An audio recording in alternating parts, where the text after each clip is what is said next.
Ratong Ebanghelyo ginbuo kay San Lucas, Kapitulo 9, versikulo 28 hasta 36. Ang sarayang Ebanghelyo sa pangaywang Domingo y Quaresma, ginpahayag katon ro pagsaka ni Jesus it bukid, pagtakad ni Jesus sa bukid, kaibahan si Pedro, si Santiago, ag si Juan. Ang samtang ito sanday nagapangamuyo, ay si Jesus nagbag-uro anang nga itsura.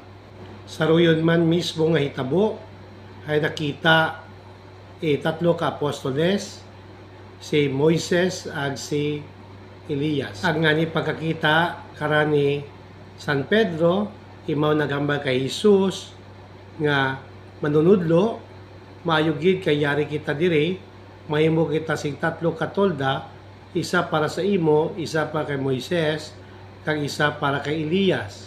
Hahambag ni San Pedro raya kay Jesus, bangon niya sa anang pagkakita sa tatlo, ay nakita na nga si Jesus sa anang nga Diyos nanon nga kinaiya.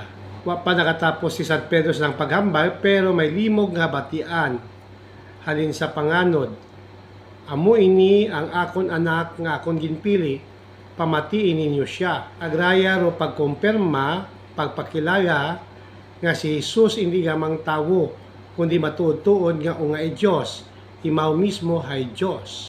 Kani si Jesus nga ungay Diyos hay may gahom, power, may anaman nga prestige, kadungganan, may anaman nga pleasure, kalipay, nga imaw hay ungay Diyos, pero sa Ebanghelyo man, hay wa imaw nagpabilin, kapareha sa ginhambal ni San Pedro, nga magpabilin sa daito sa bukid, na naog si Jesus.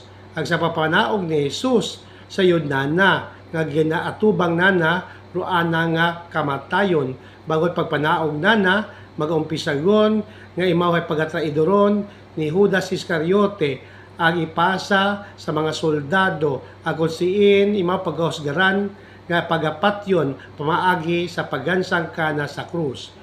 Bisan pa nga ni si Jesus ay ungay Diyos, ka may power, prestige ag pleasure, hay bukot naging rason daya para kana nga hindi na pagatubangon ro ana nga misyon nga kung sinya ni imaw pagapatyon pamaagi sa pagansang kana sa krus, bangod sa nakamatayon sa krus, naluwas kita tanan.